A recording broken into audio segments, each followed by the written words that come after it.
Joyful, joyful, we adore you, God of glory, Lord of love. Hearts unfold like flowers before you, opening to the sun above. We adore you. We adore you. We adore you. We adore you.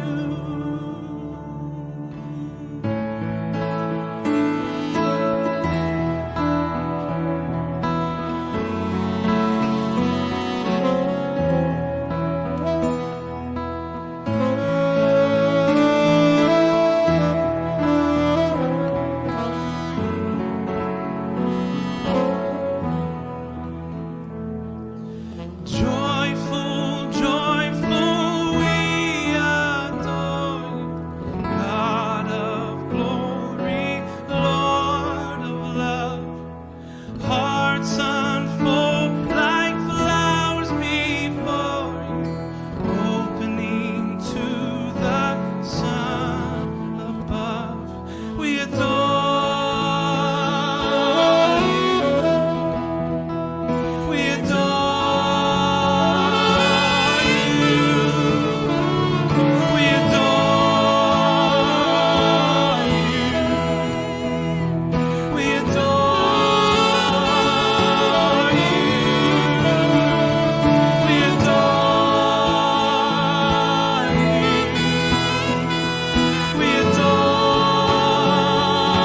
you. We adore you. We adore you.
We adore you. We adore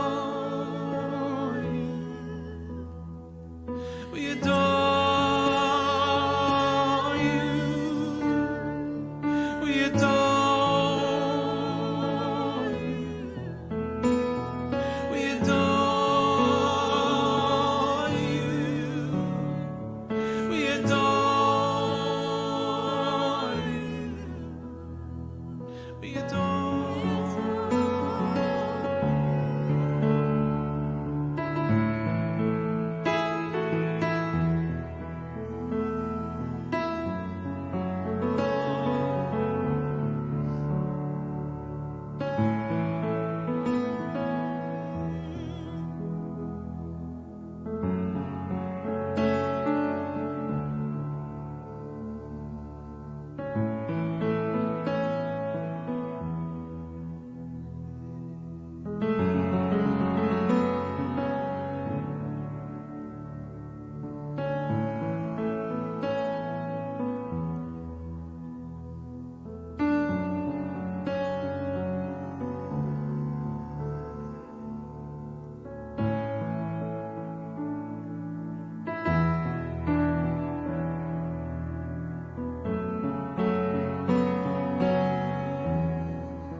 hurry. We're not in a hurry to love on you. We're not in a hurry. We're not in a hurry to love on you. We're not in a hurry. We're not in a hurry to love on you. We're not in a hurry. We're not in a hurry to love on you. We're not in a hurry. We're not in a hurry to love on you. We're not in a hurry. No, no. We're not in a hurry to love on you. We're not in a hurry. We're not in a hurry to love on you. Take your time. Take your time.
We're not in a hurry.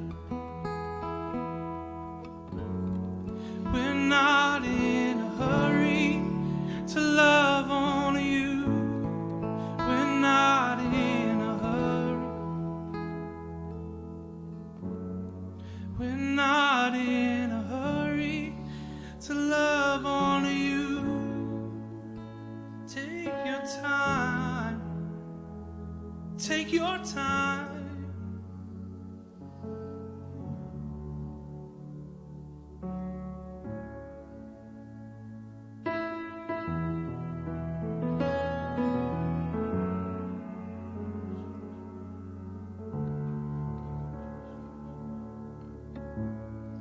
We're not in a hurry. We're not in a hurry to love on you. We're not in a hurry. No, no. We're not in a hurry to love on you. 'Cause you are worthy. Always worthy. You never waver. You've never faltered. We just want to love on you. We just want to love on you, God. Oh Lord, you're worthy, Jesus. Worthy, Jesus.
is good. He is good. I know it is well. I know it is well. I know it is well, 'cause He is good. Yes, He is good.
See joy bursting forth. I can feel peace coming. I can see joy, it's bursting forth. Oh, I can feel His peace coming. And I can see joy.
Inside my soul, bring forth joy and bring forth hope. Spring up well inside my soul, bring forth joy and bring forth hope. Spring forth well inside my soul, bring forth joy and bring forth hope. Spring up well inside my soul, bring forth joy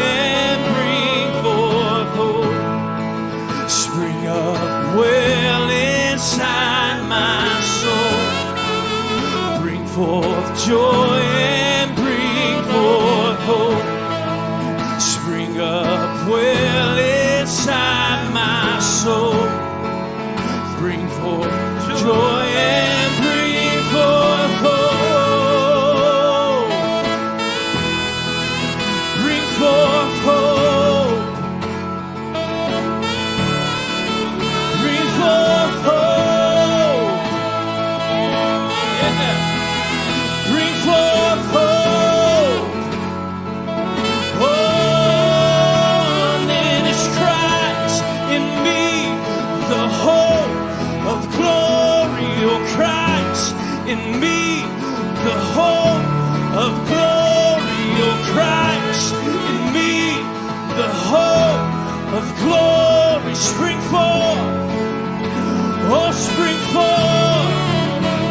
It is Christ in me, the hope of glory. Oh, Christ in me, the hope of glory. It's Christ in me, the hope of glory. Spring up, oh, well, inside my soul. Spring forth, oh, well, bring forth joy and hope. Spring forth, oh, well, in me.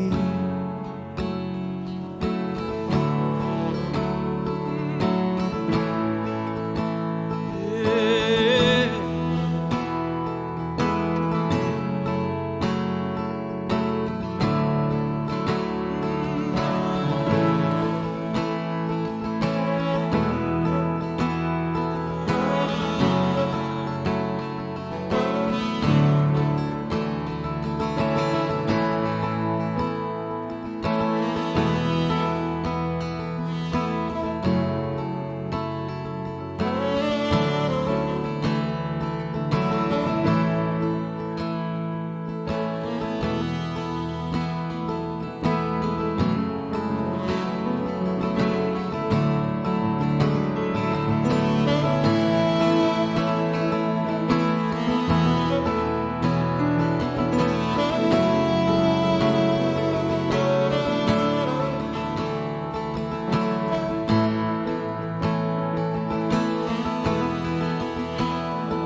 is rising. Hope is rising.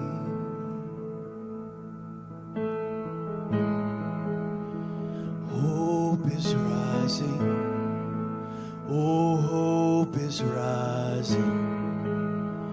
Hope is rising. Declare it right now, we sing. Oh, hope is rising. Hope is rising. Hope is rising. Hope is rising. Hope is rising. Hope is rising. Let it rise, Lord. Oh, hope is rising. Hope is rising. Hope is rising. We declare it over the nation right now. Yeah, hope is rising. Oh, hope is rising. Hope is rising. Yeah. In the atmosphere, we declare that hope is rising. Oh, hope is rising. Hope is rising. Yes, it is. Yes, it is. Oh, hope is rising. Hope is rising. Hope is rising. And in the Middle East, we declare it right now. We say, hope is rising. Oh, hope is rising. Yeah, hope is rising. In the Gulf Coast right now, we declare that hope is rising. Oh, hope is rising. Oh, hope is rising. It's on the inside of me, and I release it right now. I declare hope is rising. Oh, hope is rising. Yeah, hope is rising. Every hospital room right now, I declare, oh, hope is rising. Hope is rising. Hope is rising. It's the air you're breathing in. Oh, hope is rising. Hope is rising. Hope is just breathe it in right now. Oh, hope is rising. Yeah, hope is rising. Oh, hope is rising. It's in the air, it's in the air. Oh, hope is rising.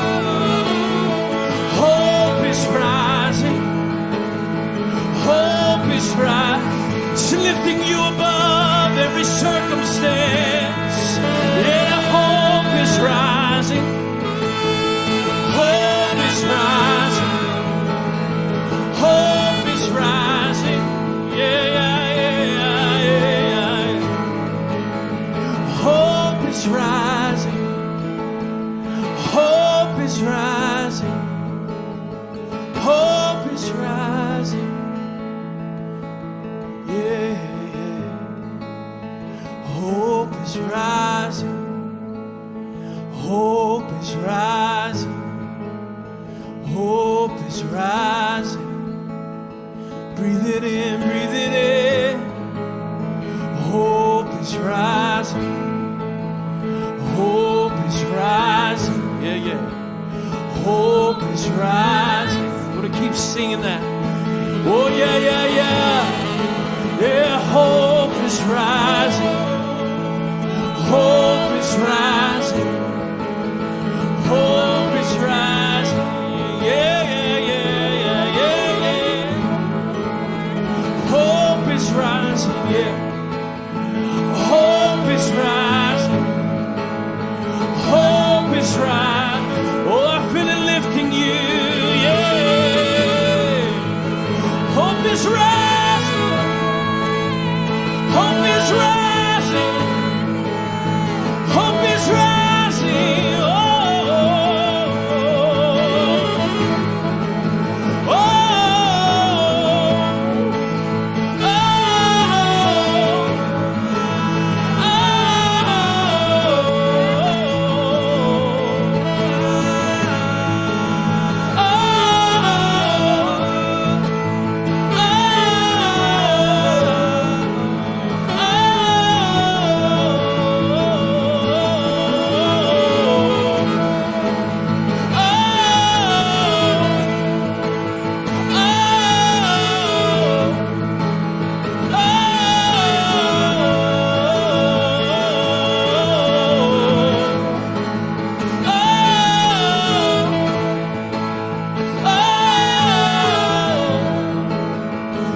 like the wind is just blowing these dark clouds out of your way right now. I don't know who this is for. I feel like it's someone through this stream, even someone in a hospital room right now. And this wind, this melody is blowing the dark clouds of despair and gloom out of the way. And I see the light of hope shining into that room right now. So I just want you right there where you are. Close your eyes, open up your hands, and I just declare that over you right now. That even in this sound and in this melody, hope is beginning to fill that room. I see your family gathered around you, and hope is beginning to fill that circle that is around you, that circle of love. Those who love you are around you right now, and the love of Abba is coming and filling that circle right now. We declare hope, we declare hope, we declare hope. Woo. Yeah. We declare hope, we declare hope. We declare hope. We declare hope. Yeah. Let it rise, let it rise. Let it rise, let it rise.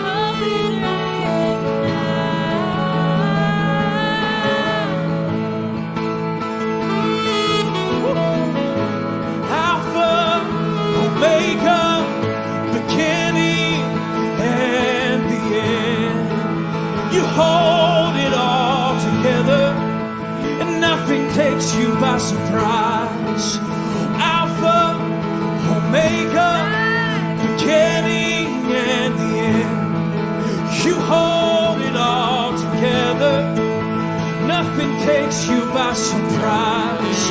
You're Alpha, Omega, beginning and the end. You hold it all together, nothing takes you by surprise. Oh, nothing takes you by surprise. Oh, nothing takes you by surprise. You hold it all together. You hold it all together. You hold it all together. You hold it all together. Yeah. Yeah.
comes the bride, all dressed in white. Here comes the bride. What's behind the veil? What's behind the veil?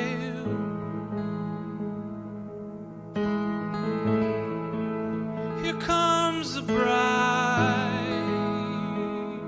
all dressed in white.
I just want to come alongside what's been stated and what's been sung, and just want to reinforce some things that I feel like are happening in this atmosphere tonight.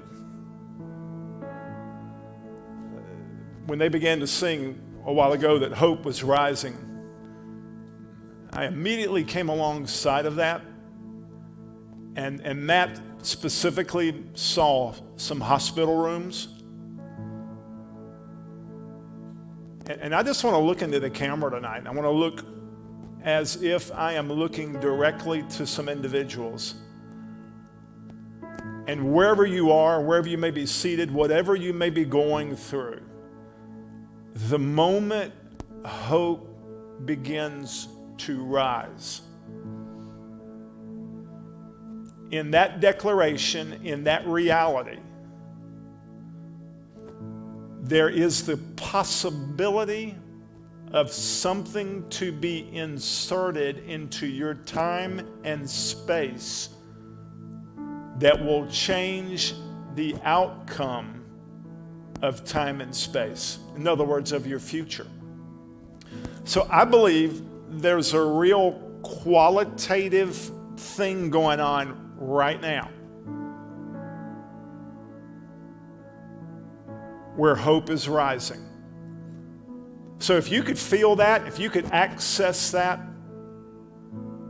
just know that whenever hope rises, then He can come in goodness and begin to bring shifts into places where there is hope.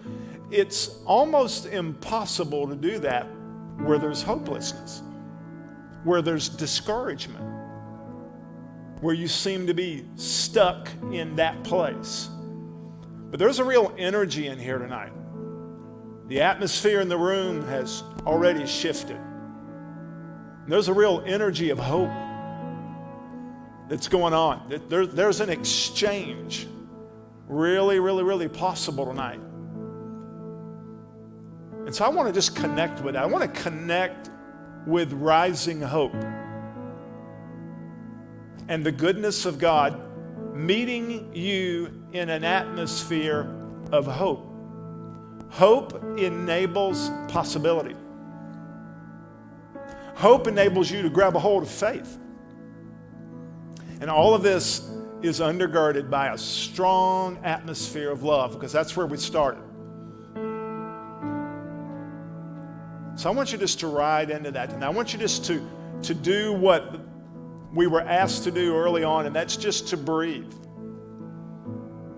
That in some very, very real way, He is in the breath. So that if you can, by faith, believe that the air and the breath and the life and the hope that is in Yeshua is in the very breath you breathe in, then the moment you come into alignment with that, things shift. So I just want to say, I see shifts already taking place. I believe some things are shifting in hospital rooms right now, all around the breath. All around an infused breath of air, a hope-filled breath of air. So I want you just to keep breathing.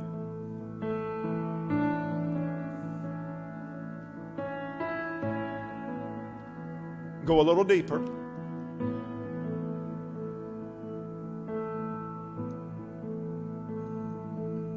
Go a little deeper.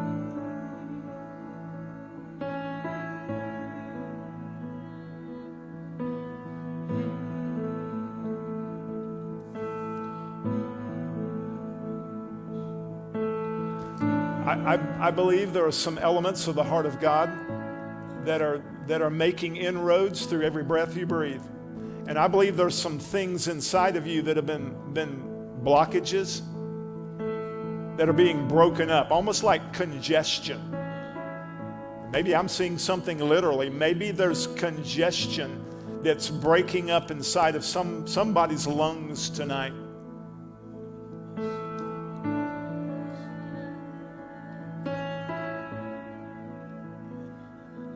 Just keep breathing. Breathe in goodness. Breathe in mercy. Breathe in hope. Breathe in peace.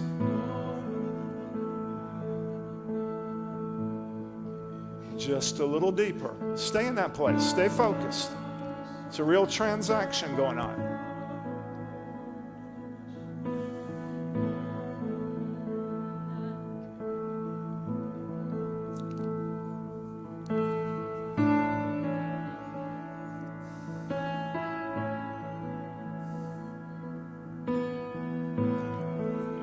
Guys, just feel free to jump in at any point.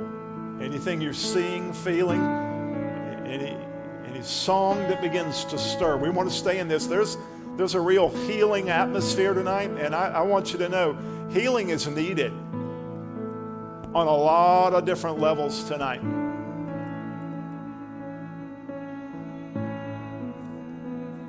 And while you're breathing in hope, you're setting up the dynamics for healings to take place in the mind, in the emotions, in the heart, and in the body. None of those are difficult for Yahweh. None of those are beyond the reach of the breath of Yeshua.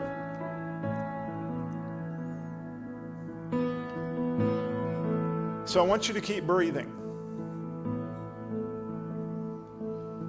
He is breath. He is wind. He is spirit. And by faith, I declare over you that the breath you breathe is a God-infused breath. It's not far away. It's actually not real mystical. I believe it's physical. In other words, it has physical properties. Obviously, it's spiritual. But if you will meet me in faith over the simple declaration and reality that they've been singing, that there's healing in the breath.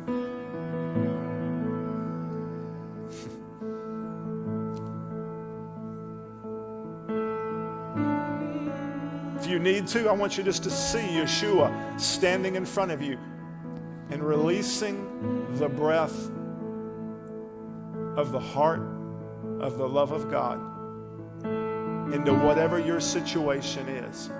I feel a lot of this for physical situations that are going on in your body, healing.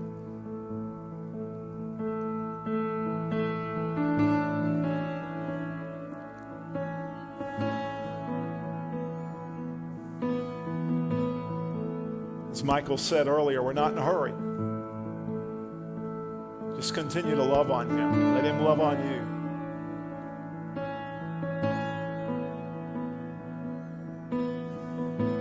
Don't let your mind wander. Stay focused. Stay focused on what's happening right in front of you.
I want to call you tonight into a place of steadfastness in terms of waiting.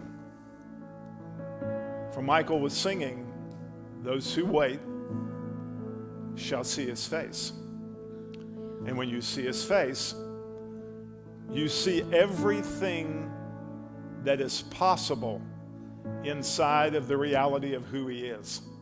That reality becomes your reality. I want to say that again. Those who wait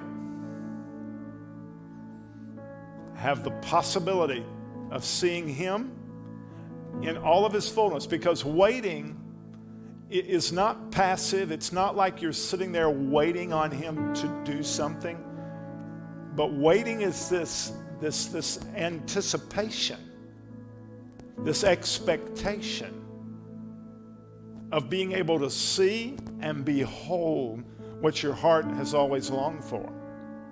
And one who lives in expectation in that kind of waiting tends to receive what they've been waiting for. That sounds so simple, yet it's so important. I believe tonight we've been given an opportunity with the atmosphere in here to begin to see some realities that are abundantly easy to see and grab a hold of inside of the kingdom, because they already exist in the kingdom. And I believe when we get in worship veins like we did tonight and like we are tonight, that some things begin to open up and you begin to see through. You begin to see through the limitations of three-dimensional space and time. And all of a sudden the eyes of the heart begin to open, and you start seeing some things you typically or normally don't see. I believe in those moments we're glimpsing reality as it actually is inside of the kingdom. And that when we can then take that reality, take hold of it, and begin to hold it inside of us. And that's where I think a lot of times we fail. Is we get a moment like this.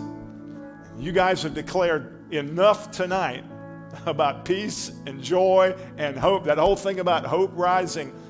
What that I believe was all about was to bring you into a place where you can see some things that already exist in the heart and in the mind of God. And he wants to bring them inside of time and space. He wants to insert them into our minds. And I believe when we get in a place where hope rises, that possibility can certainly occur. It's just that we need to stay there. So I believe some of you began to see some things tonight that if you hold on to it and allow that to get deep inside of you, then you're going to see some things shift inside of normal time and space. You just got to stay in that place. So tonight is the beginning of some realities coming to pass that may take some time. I believe there's some shifts that will be instantaneous, but there'll be other shifts that if you stay with it, stay one with what he began to show you tonight, then I think some very real things are going to shift for you. I just want to speak that confidence, because I believe tonight there are some people watching that grabbed a hold of the power of hope. And you could feel that rising in you, particularly that hospital situation that you saw. That was real vivid, with the family standing around people, and all of a sudden hope was rising in that place. And fear and some other things were being cast out. And that is an atmosphere rife for change. Stay in that place. Stay in that place. I just want to declare that some patterns are being broken tonight. Some long-standing patterns that have kept you in dysfunction, maybe have kept some of you with chronic afflictions. That there's the possibility tonight inside of what's stirring in them in a real, I don't know how to describe what I feel in here tonight, but there's a stillness, there's a quiet, yet it's created some open space deep inside that's going to allow this deeper reality of the kingdom to kind of penetrate. That's the word. That this is kind of a penetrating environment tonight. It's not loud, it's not aggressive, but there's a sound in here. There's a frequency in here that if you are continuing to breathe, so you stay in this moment. Don't think that just because I'm up here talking that we've shifted gears and that now all of a sudden we've stepped out of this flow. I'm going to go ahead and tell you, we're not going to step out of this flow for the rest of the night. Y'all can go sit down and take a break, whatever you want to do, but we're not getting out of this flow. I'm not.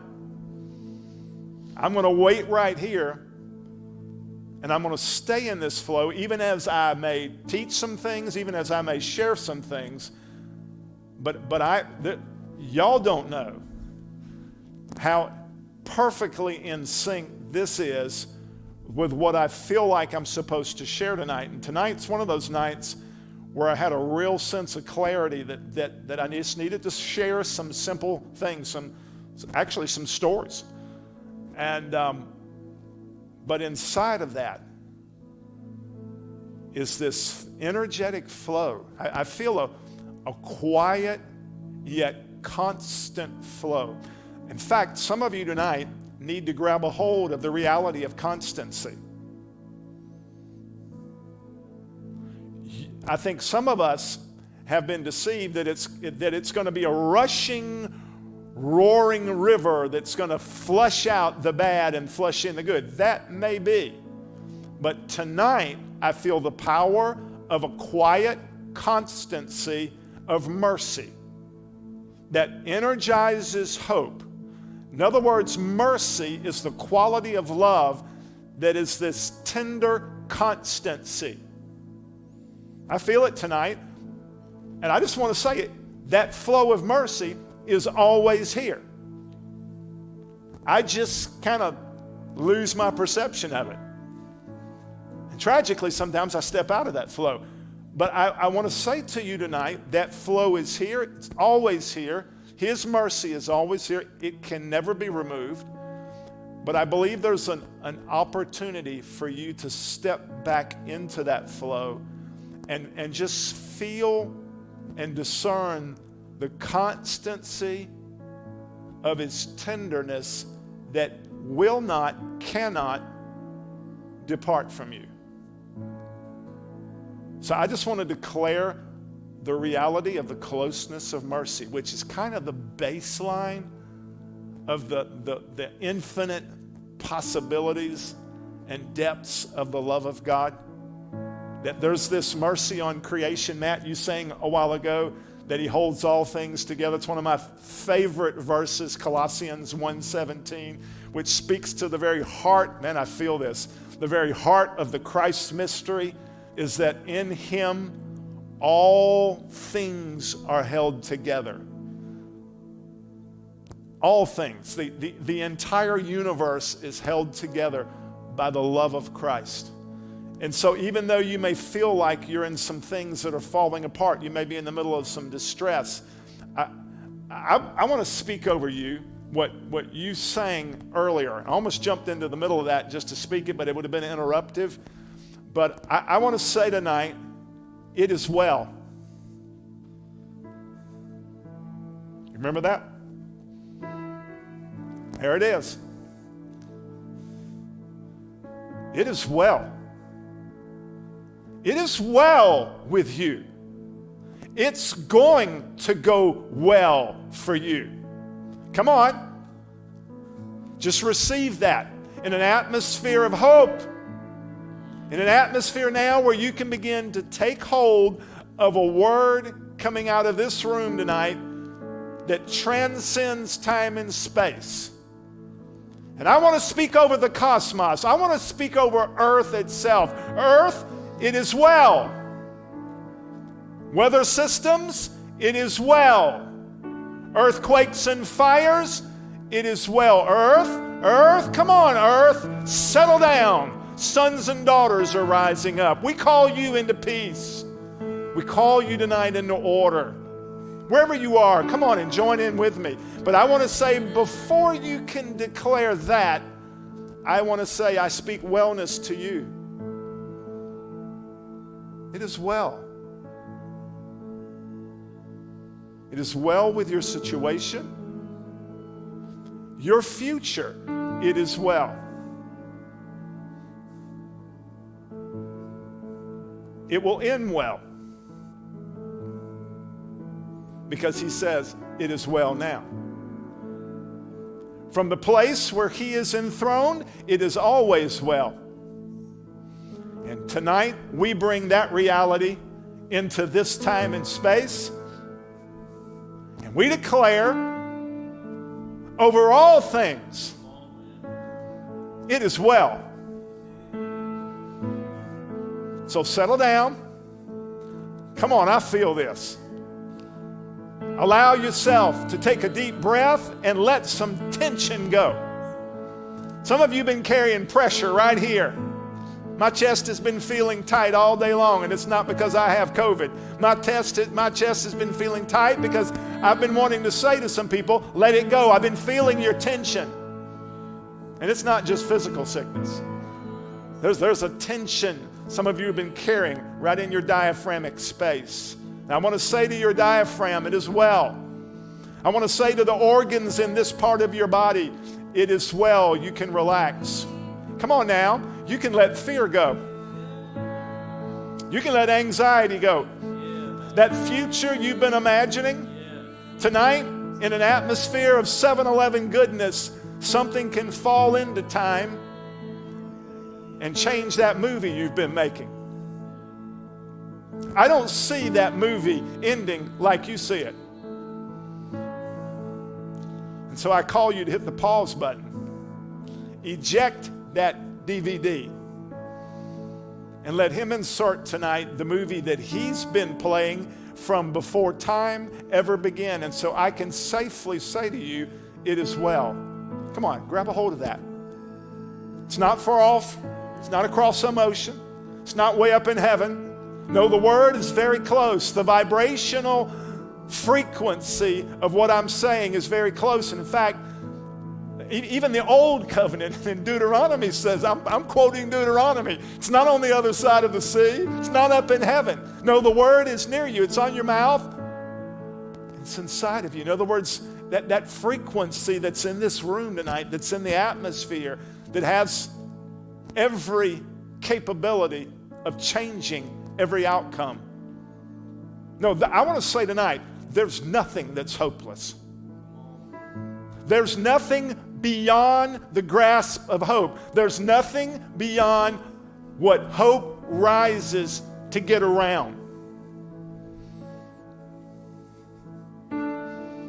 I feel a lot of confidence tonight. Yeah. In the midst of a lot of bad situations. We got a hurricane. We've got COVID going crazy. We've had a rough week in Afghanistan.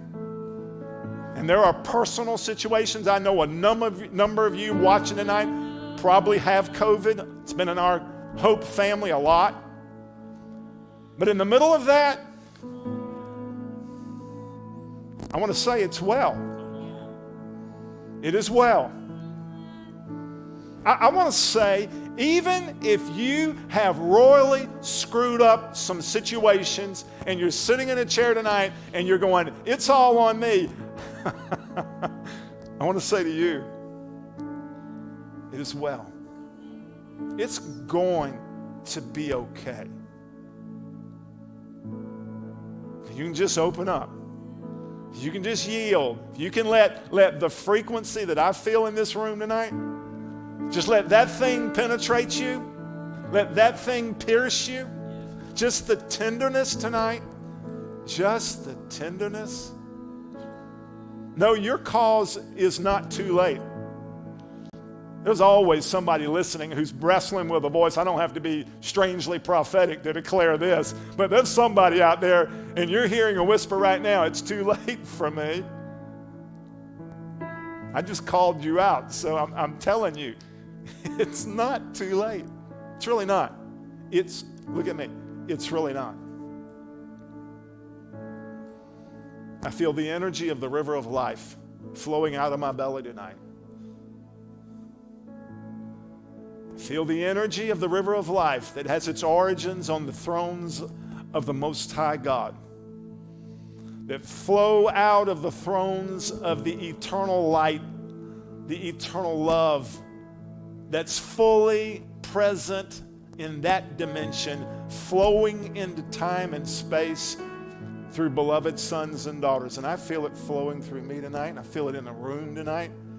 I feel a lot of agreement in here tonight. There's 7 or 8 of us in here tonight, 9 or 10, but I feel a lot of agreement in here. You didn't just play a sound, you didn't just sing a song, you tapped into a frequency, and there's something flowing through each one of these guys. We're not in a hurry. He wants you well, because he's got some stuff that he wants to do through you. Now, before I shift gears in terms of that thought stream, I just want to say there's an opportunity right now to deal with the trilogy of the negative emotions that are probably the most damaging. We don't have to have 50 counseling sessions. I'm telling you, we don't. You don't have to call me on Tuesday and say, hey, I need some help on this. I'm here tonight to say that there is enough hope rising in me tonight that decades-long battles with the trilogy of negative emotions and spiritual states can begin to be broken. What am I talking about? I'm talking about fear, I'm talking about guilt, and I'm talking about shame. Some of you have allowed that energy to get stuck inside of you, and I feel a constancy of the river tonight to begin to dislodge, if you will simply open up, fear that's creating a lot of pressure right here. I feel the grace tonight, I feel the hope tonight for guilt in all of its forms to begin to get unlodged from you. Some of you are so filled with guilt you can't even look me in the eye. And it manifests as something we call self-condemnation. I feel that thing loosening up. I feel the congestion of that inside of some of you beginning to break it up. I feel it. I see it, actually. And the shame that binds you. So I see fear tonight, and I see shame tonight, and I see guilt tonight. I see others. I see unforgiveness. I see an anger that's almost full of rage. I see bitterness. I see disappointment. I see discouragement. I see all of those things. And I see him meeting us tonight, wanting to deal with some of those situations with some of you who are listening tonight. That's going to be important to turn that loose. Some of you are going to have to work on forgiveness tonight. I feel hope rising for this. No, you can't sidestep around that unforgiveness issue. You can't sidestep around that bitterness thing. It pops up at dinner time conversations for some of you. Even right now, when I spoke the word bitterness, some of you recalled specific situations, and it's got you in turmoil right here in your belly. There's energy tonight. There's enough love in here tonight. There's enough of the flow of the mercy of God to begin to get this stuff corrected. And let me tell you something. It's got to be corrected to go where we're going. It's got to be corrected. There's a price we pay when we do not live in alignment with the great law of love. And inside of a family whose name is hope, we've got to deal with this, me included. We've got to deal with it. All fear, I see the day coming. I see the day starting. I feel like we're already in that day. It may just be early in the morning, but by sundown, that fear, that shame, that guilt, all of those negative emotions that have been trapped inside of us, I want to say tonight, the power of those emotions to control you has begun to be broken. I see it breaking up. I see the tightness starting to loosen.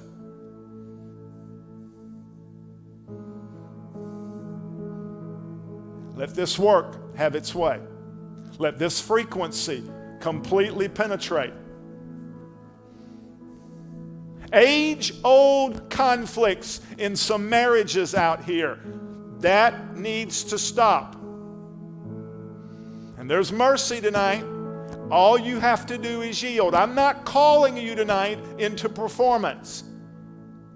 I'm not saying to you, oh, just try hard and tomorrow morning it's going to be better. No, I just say yield.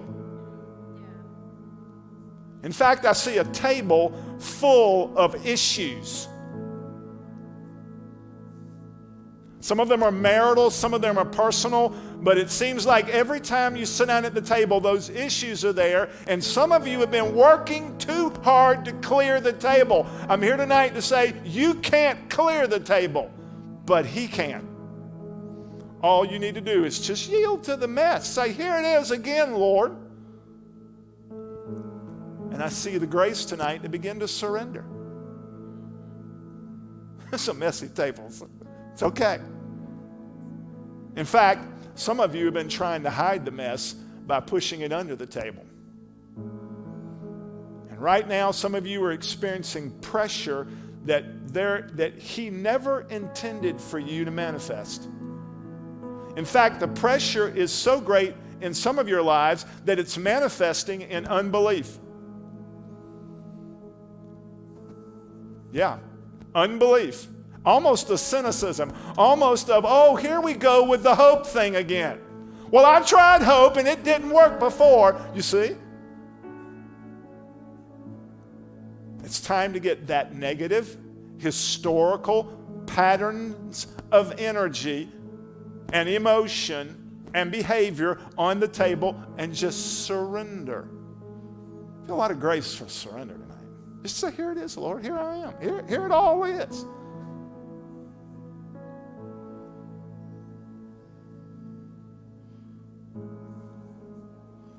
He's not in a hurry. We're not in a hurry. Let's stay right here.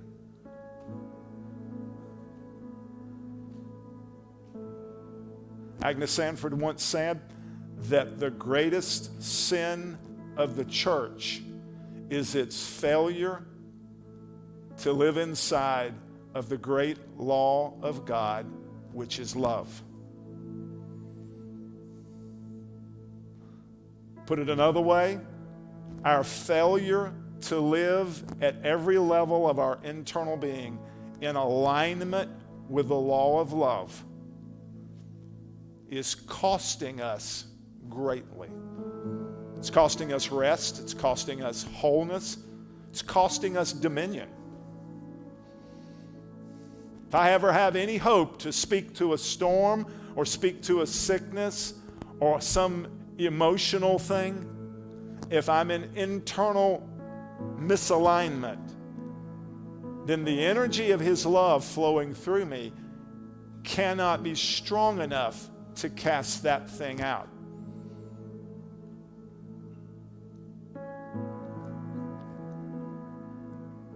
Just lay that on the table tonight. Lay that on the table.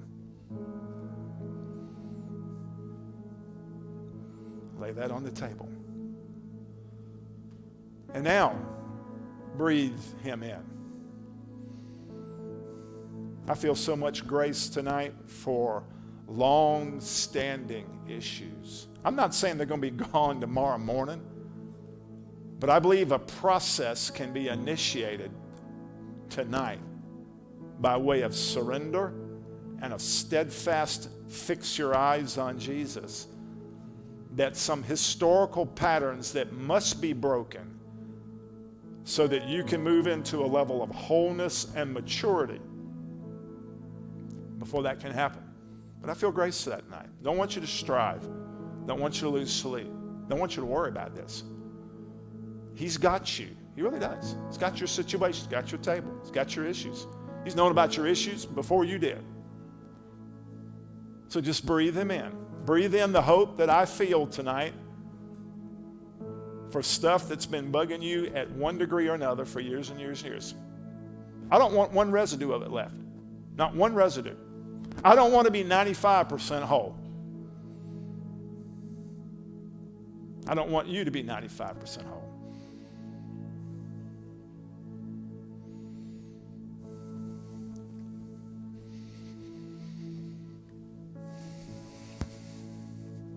I like the sound of that, Michael. I really, really do. There's a sound that's just relaxing. I can almost, if I wasn't up here talking, I almost could go to sleep.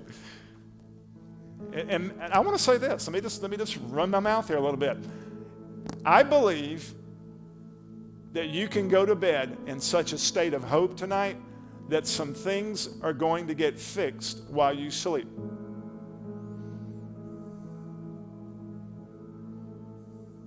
I believe that.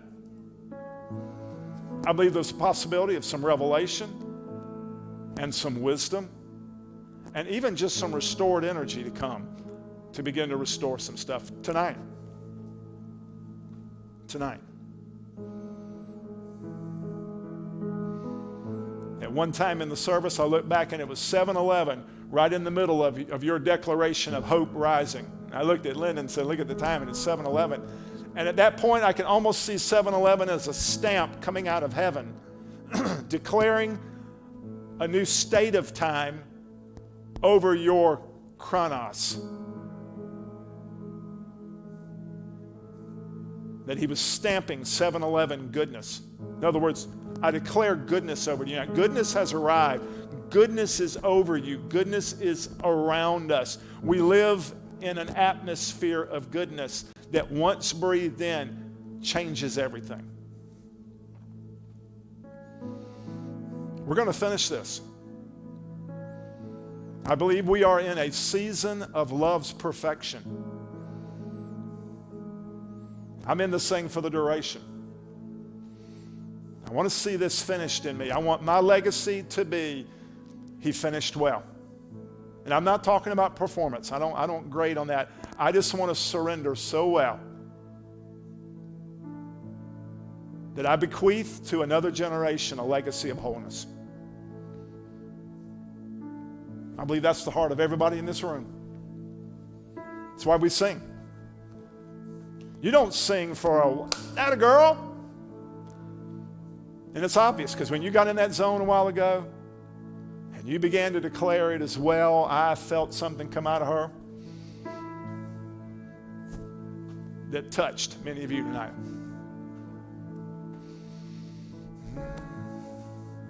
Y'all can sit down if you want to. You can stay there. I kind of like the sound of that. You good to play for a few minutes? Are you tired? Just kind of keep that slow and light. The rest of you guys can be seated. I just want to share a few things. It's 8 o'clock, so I think our energy level is probably good enough. We were supposed to meet last night, but we had some health issues, sickness issues, and scheduling stuff, getting folks here that we needed to work out, and we're able to pull that off tonight. So I feel like tonight's real important. I want to read a simple passage of Scripture that is the inspiration for a lot of stuff that's been stirring in my spirit. A lot of times when I get up here, I'm not real good about saying, here's the Scripture, and I kind of get it in the flow. When I get home, I go, gosh, I didn't read any Scripture over that. And that bugs me a little bit. But this afternoon, I was called back to a text that's a huge text in terms of influencing a lot of my thinking's not really the right word, but just has changed my whole heart's orientation. And it's amazing we got into that tonight with the whole thing on the breath, because that's exactly where I want to go tonight and what I feel like I'm supposed to share. But I'm reading from John chapter 20. I want to begin with verse 19 and just read 3 or 4 verses. But, and this is in the New King James Version. It might be good if I also read it in the Passion. This is Jesus in his resurrected state speaking to the apostles. Then the same day at evening, being the first day of the week, when the doors were shut, where the disciples were assembled for fear of the Jews, Jesus came and stood in the midst, and he said to them, "Peace be with you." When he had said this, he showed them his hands and his side, and the disciples were glad when they saw him. So Jesus said to them again, "Peace be with you. As the Father has sent me, I also send you."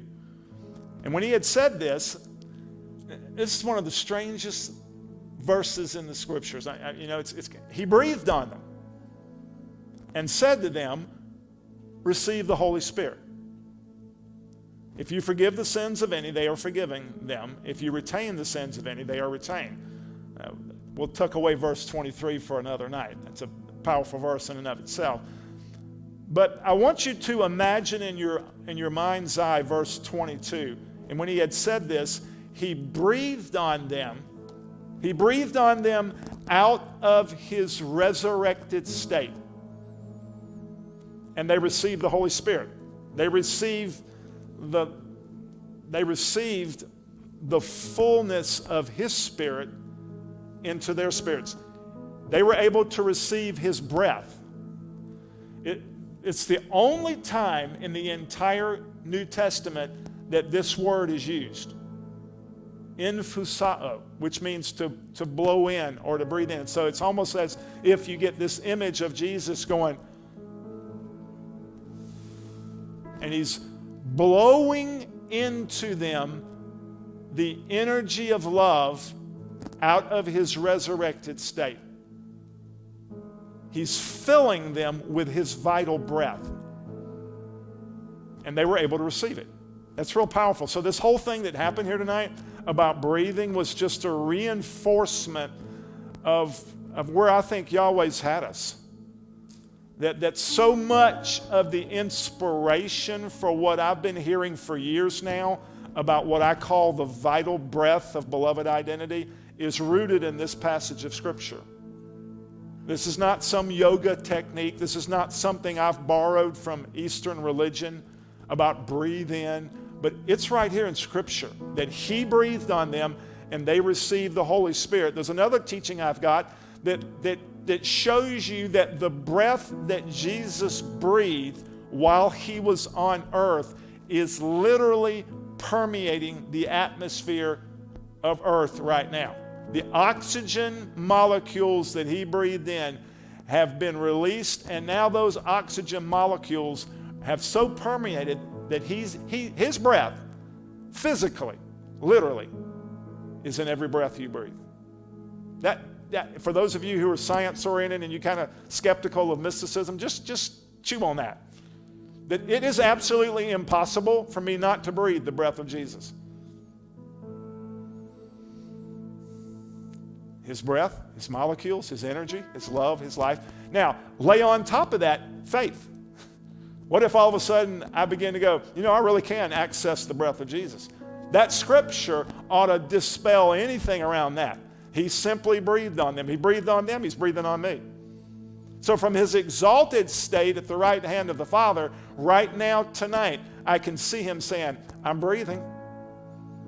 I'm breathing into every situation. That's why there's so much hope here tonight. Because he's literally breathing right now in proximity with the Father in the perichoresis circle. And that energy of pure love light is penetrating time and space in every way possible it's to penetrate, awaiting us just to go, there you are. I'm going to breathe you in tonight for this situation. I'm going to breathe you in for this, for this. Your breath is sufficient for this, this, and this. Anything. Just that breath of air. If I can stay one with the breath, man, I feel that. Just one with the breath. Just one with the breath. If you would just kind of stick with me here and just keep breathing while I'm talking, then I'm not going to get away from the breath tonight. I just simply want to share some things that I believe are important, that are time sensitive. That's why I wasn't ready to go home. 16 years ago today, Hurricane Katrina hit Louisiana with a bullseye hit on New Orleans. 16 years later to the day, on the exact same day, Hurricane Ida is hitting not New Orleans, but off to the west of New Orleans with a pretty significant storm. I find that interesting.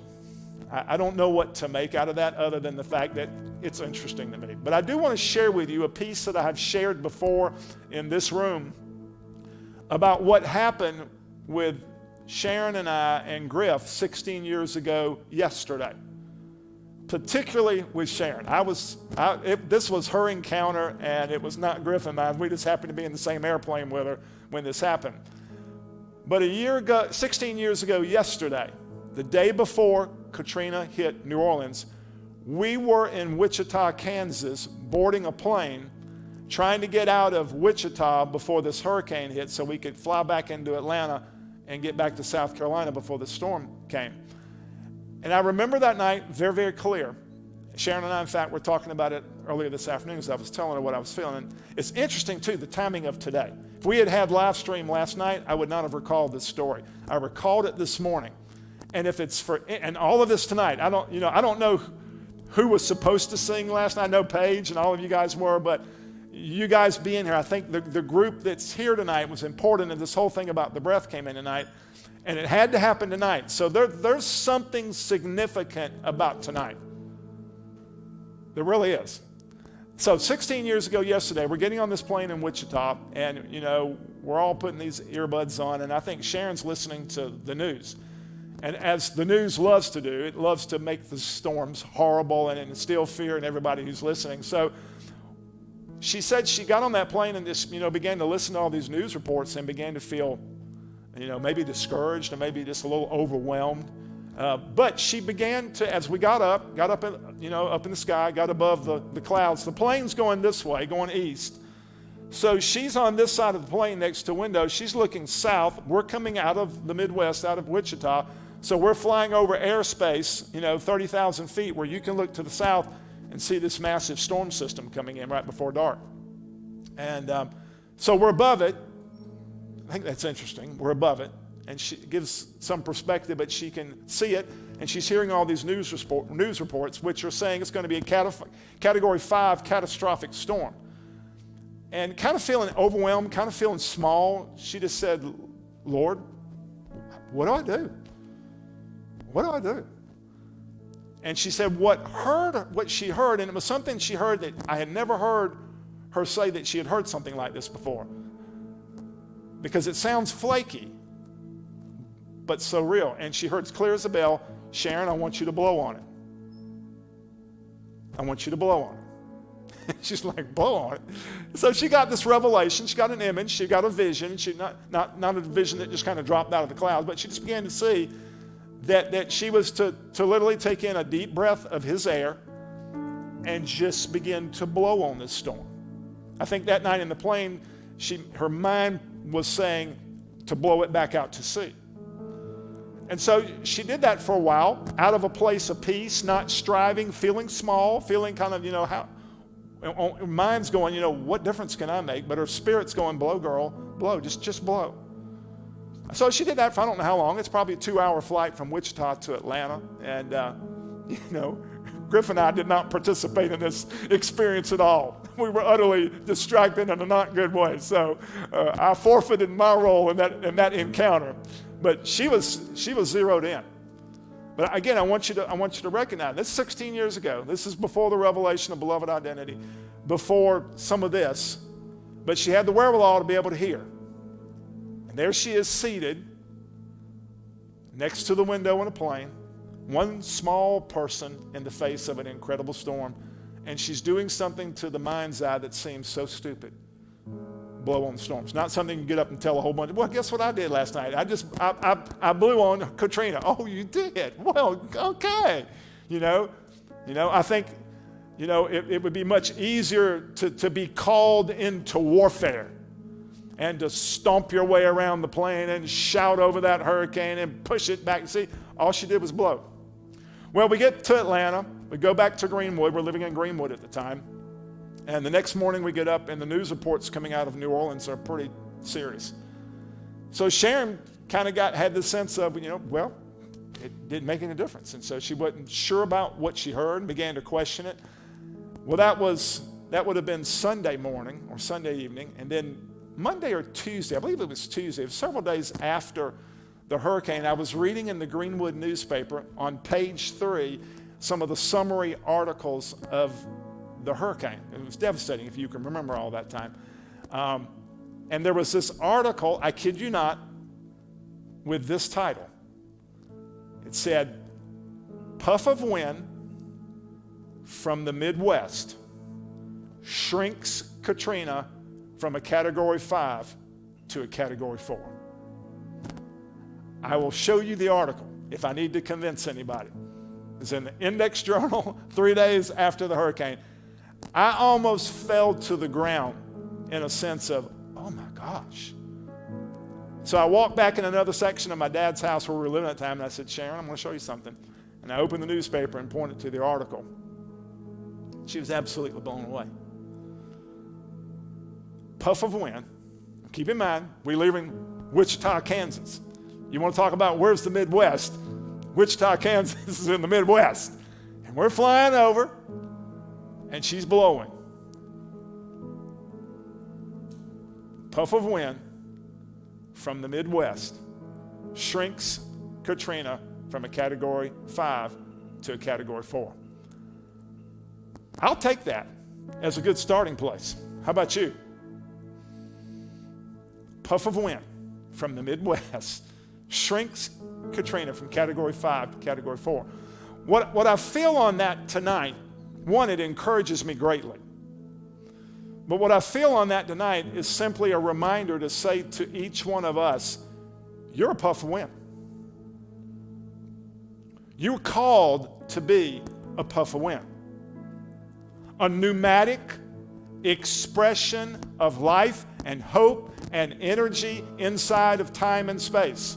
It doesn't matter that you're one person. It doesn't matter that you're seemingly small. A little puff of wind on an airplane helped shrink a Category 5 hurricane to Category 4. I believe some lives were saved that night. Was she the only one praying? I doubt it. I imagine there were some other people in various places who heard the exact same word. And so there was enough to create enough of a disturbance to begin to break up a hurricane. And I believe God's calling a group of people in this time and age to be a puff of wind, to be an expression of His life and His energy in the earth. Let me go just a little deeper about what I believe happened that night. I believe that night Sharon was one with perfect love. She was not swayed by her smallness in the face of the hurricane's bigness. I believe she was a bridge from here to there. When I say that she was one with perfect love, at that moment, she had the same wavelength and frequency that was in the heart of God. She didn't have a counter frequency going on. This is important. She wasn't abiding in fear. She wasn't abiding in guilt. She wasn't abiding in shame. She wasn't abiding in disappointment. And she wasn't abiding in unbelief. In that moment, all of her interior space was congruent with the frequency of love, so that when she blew, it wasn't just a prophetic act. It was an energetic expression rooted in coherence internally. So you can't do this if you're full of anger, if you're full of fear. I mean, the person who's full of guilt and self-condemnation and fear would have never stepped up to that line and been able to come into agreement with Yahweh. But I believe in the moment she could say in obedience, okay, Lord, you want me to blow, I'm going to blow. And then she was able to blow with enough internal coherence that the river of life that flows from the throne was able to flow through her and give energetic expression through what she was doing. I believe in that moment she became a bridge. I believe what happened in here tonight was a bridge, is a bridge to bring eternity into time. And all it takes is somebody who says, I'll step up. I'll be that pneumatic expression. I'll be that puff of wind, because that's what you are. That's what we're called to be. Those who are so perfectly united with Him in oneness that His love can flow through me. Matt, one of y'all sang it or spoke it. We're giving out a gas here. Is that better? I'm sorry. Matt, I believe you sang again tonight, Christ in us, the hope of glory. I believe that came through you. And that's exactly what I'm talking about here tonight, in part. It's Christ in you. You matter. The you part of that equation matters. I believe if she had been on that plane that night and said, okay, Lord, I'm just a nobody, and it's all you. It's all you, and I'll just, I'll surrender that. That's better than nothing. But I don't believe that's what that verse is all about. That verse is equally about Him in me. And I've got to be cool with the me part of it, to be perfectly one with perfect love. If I'm operating with a theology of self-condemnation or a psychology of self-condemnation, then that's going to create some incoherence on the inside. It's going to create a blockage. And what He's looking for is enough of the wholeness of heart that I can be one with the energy of love and be confident that that's flowing through me. And that me is a necessary part of that equation. I hope tonight you've got enough self-esteem to be able to believe that. That it was important that night for Sharon simply to be Sharon and to say, if you want to blow through me, I have every confidence I can be that vessel for you tonight. That's what I was feeling in here tonight. I felt like everybody's part in here was important.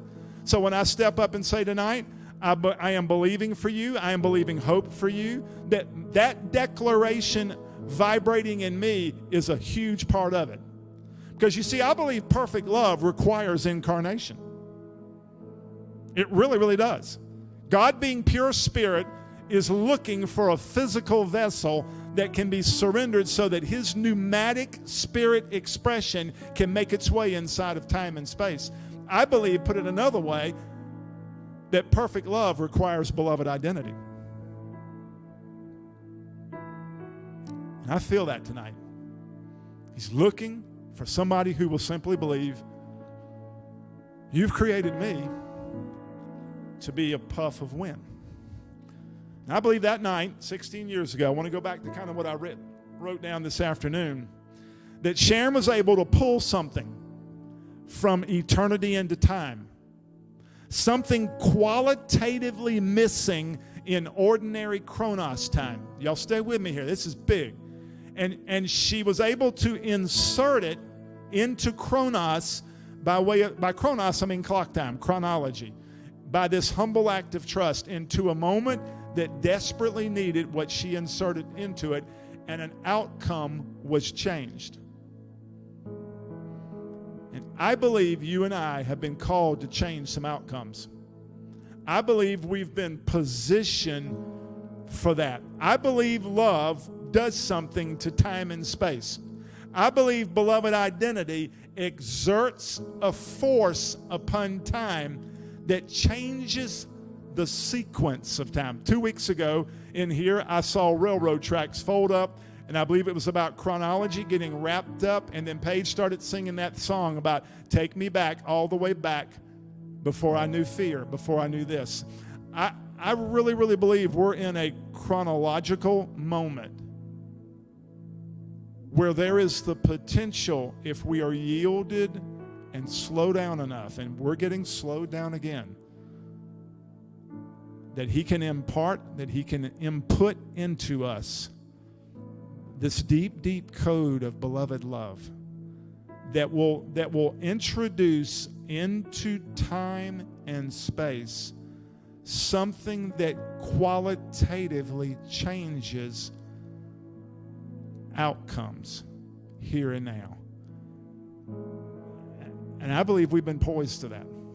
I don't know that I'm saying that real well, but when I saw 7-Eleven time earlier tonight, I knew then, and you were singing about rising hope, I knew then, I went, okay, you are showing us how we're changing the outcome, or how you want to change the outcome of events ordered in a sequence of time by superimposing what the New Testament calls kairos time, God's time, an opportune moment. I want to say tonight, I believe every moment of clock time has the potential to be an opportune moment. A moment when perfect love is able to open up chronology, open up a sequence of events. Man, I'm starting to feel something on this. And insert something into the equation that changes what happens from here on.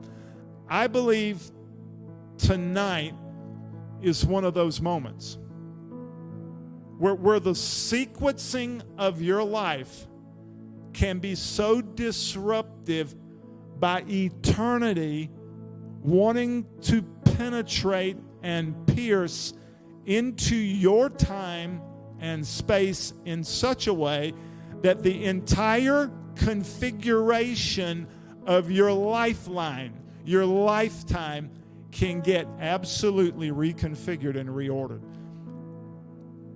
And I believe that's part of the role you and I are supposed to play in other people's lives. Let me tell you another story. And I think I'll end with this. I was getting pretty overwhelmed this week with the news coming out of Afghanistan last several weeks. But just it's one of those moments again where you go, what do you do? What do you do? What do you do? And at the same time, the Lord was really opening up to me what I just was sharing with you about our role and how beloved identity can step up to a place in time and as one completely united and in communion with perfect love, then I can blow, so to speak. I can envision, just like you envision the hospital scene, I can begin to see what exists in the perichoresis circle. I can look up here and I can go, oh, there it is. That right there is exactly what you're intended. Now, when you're in those moments of communion and all of a sudden you have the vision to see through. Actually, I love this line from the movie Interstellar where one of the main characters says, love is the one thing capable of transcending the dimensions of time and space. It's one of my favorite quotes. Nothing could be more biblical than that quote. And finally this week, in the middle of some meditation, I heard a real clear whisper. It said, look up the meaning of the word transcend. That if love's able to transcend time, Johnson, you need to understand what that word means. And the word literally means to climb across or to climb over. And so when you apply it to time and space, love is the one thing capable of climbing over time and space. That's what we saw 2 weeks ago. I didn't have the words for it then, but he was saying, I'm going to fold up time as you understand it and space as you understand it, and I'm going to put it in the swirl, and I'm going to give it back to you in such a way that you can climb over it and learn how to so live inside of what I call today, that you change today here. I don't know if you understand that, but that's an enormous responsibility. It's an enormous opportunity. It's an enormous gift. If you want more about that, watch the movie Arrival. It's an incredible play on time and space.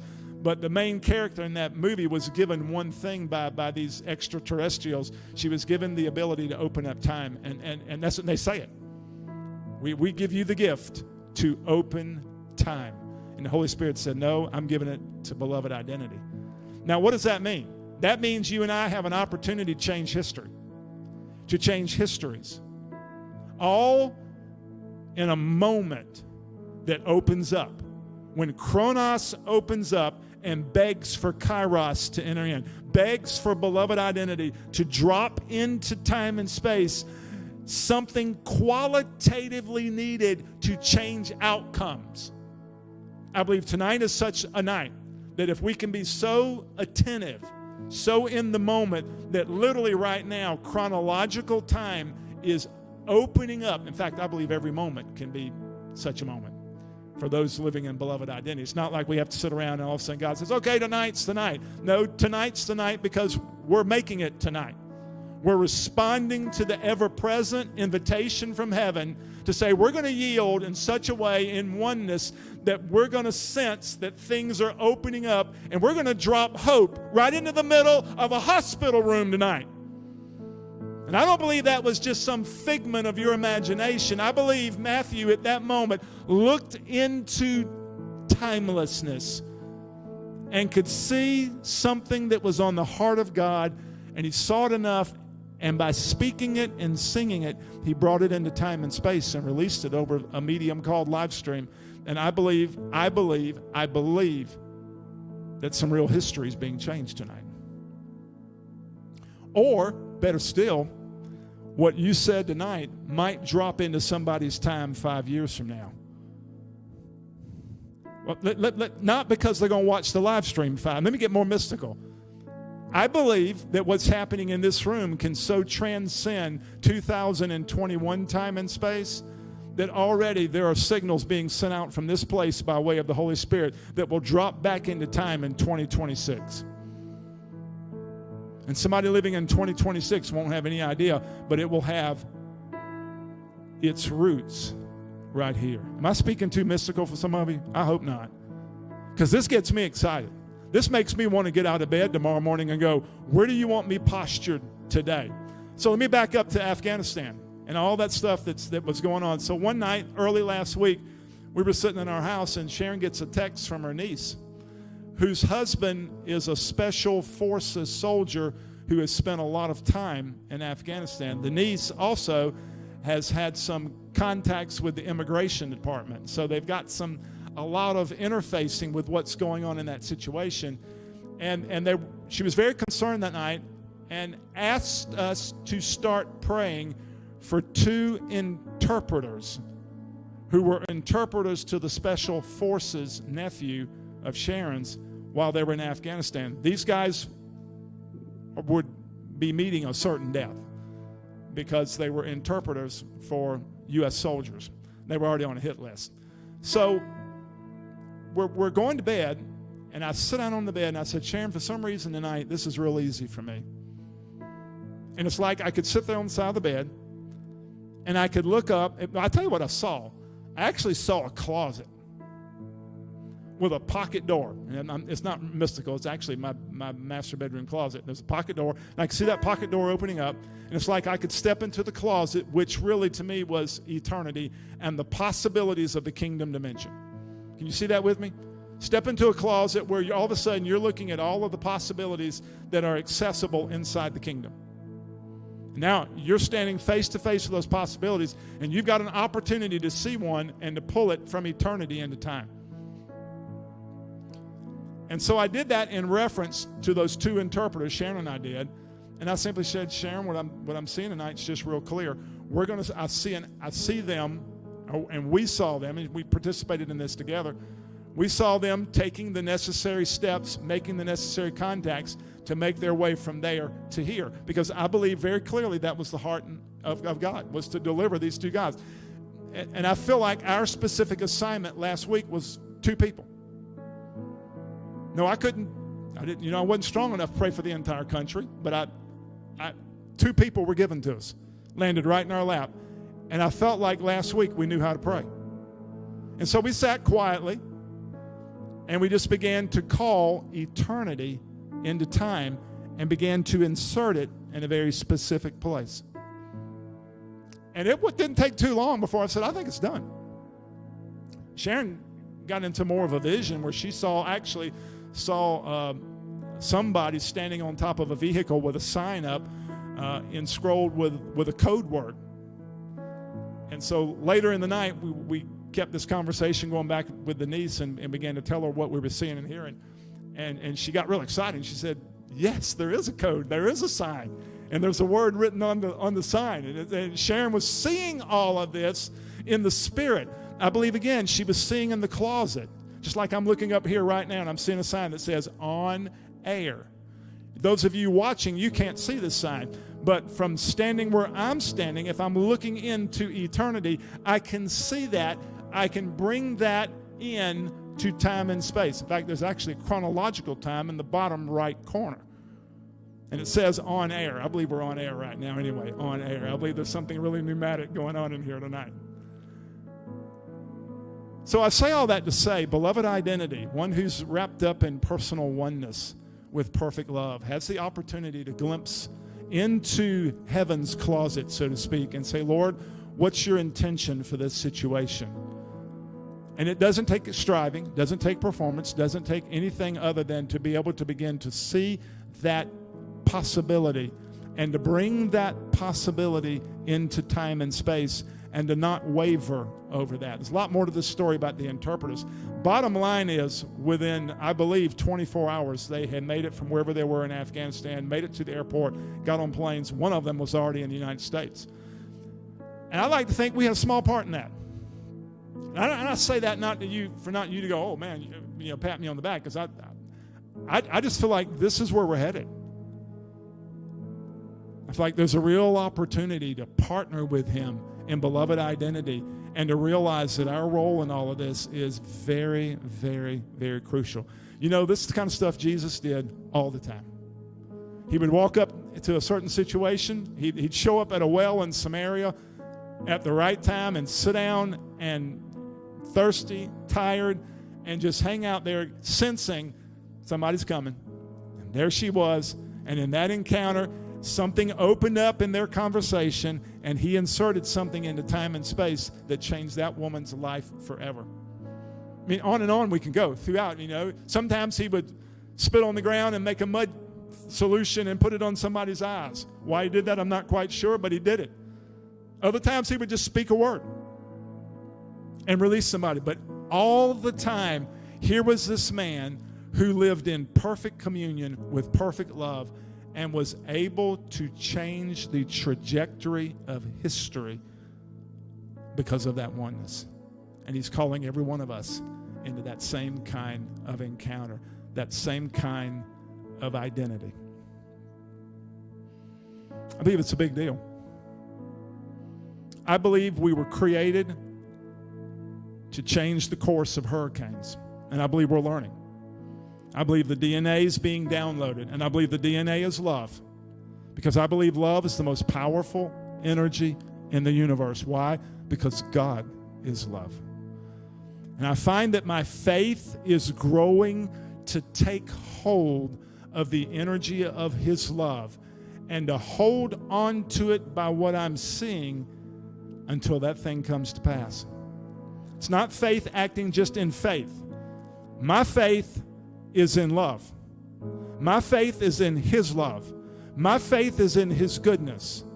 My faith is in the necessity of our beloved identity to grab hold of that and become a vessel and an instrument for that to come into my time and my space and our time and our space, thus changing outcomes. Does it take 1 million people to do this? No, it does not.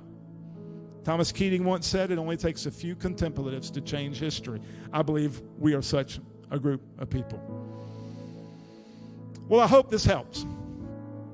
I'm encouraged tonight. I'm encouraged by what's happened in this room tonight. I'm encouraged by this flow that's continuing to go on. Thank you, Michael, for hanging in there up there tonight. We'll just keep tracking. We're just going to keep tracking. We're going to keep trusting. We're going to keep believing. Let me just share a couple of announcements real quickly. I want you to know that Damon is doing well. He is continuing to work his process. I'm as encouraged for him to go through this process and to come out on the other side with a level of wholeness that's going to be absolutely amazing. I'm watching it happen as I meet with him quite a bit. So I just want you to be encouraged. I want you to continue to put him in the gaze of what you're praying for, and just pray for this time that it'll be exactly what God wants it to be for him. In terms of our schedule and stuff, the youth are going to be meeting on Wednesday night, September 1st, here at Hope Chapel. We're also going to continue to meet for prayer on the second and fourth Wednesdays. We canceled the last one because the number of cases has been so incredibly high. And, that's, again, why we're not meeting as much as we'd like to be able to. We have all felt leadership that it's just not wisdom for a number of reasons. We got historically high cases. We got an incredibly aggressive, highly contagious variant, and we've got a high population of folks who are not vaccinated. So with all of that, it's just a recipe for if we tried to meet in here. I just do not think it would be wisdom at this point. So we're going to keep watching it. Hopefully once the weather cools, we'll meet outside, or if these numbers turn around, we'll be right back in here. So just stay positive with where this thing is. Stay in hope. Operate in some wisdom. Operate in humility. Stay open to be able to hear how the Lord would want you to walk through it. Stay informed. There's a lot going on. You don't need to not just be aware of what's going on around you. That's not faith. That's not cool. Have enough humility to say, Lord, help me to be humble. We do have a number of people who are experiencing COVID, so I want you to pray for their health and their healing. We've had some stuff that have been pretty sad that's happened. Luke and Melissa Richardson are on their way to Texas. His stepbrother, 31 years old, died of COVID in the last couple of days, so be praying for them. Tyler England's with his mom and dad right now in Kentucky. Both of them are in the hospital with COVID. So there are a lot of situations we need to be praying for. I'm in hope. I am staying in this flow over that situation. But in the meantime, we're going to operate with wisdom and humility as we try to navigate these incredible times we're in. You can give online. You can follow the signs and the indications on there to how to do that and how to press the tabs so that you can be faithful in that. We really appreciate you being faithful in your giving. We love you guys. We bless you guys. Keep up with the announcements online as we adjust. That's going to be the primary place to be able to figure out what we're doing, also by Facebook. Again, we love you guys. Want to say good night, and we'll see you next week.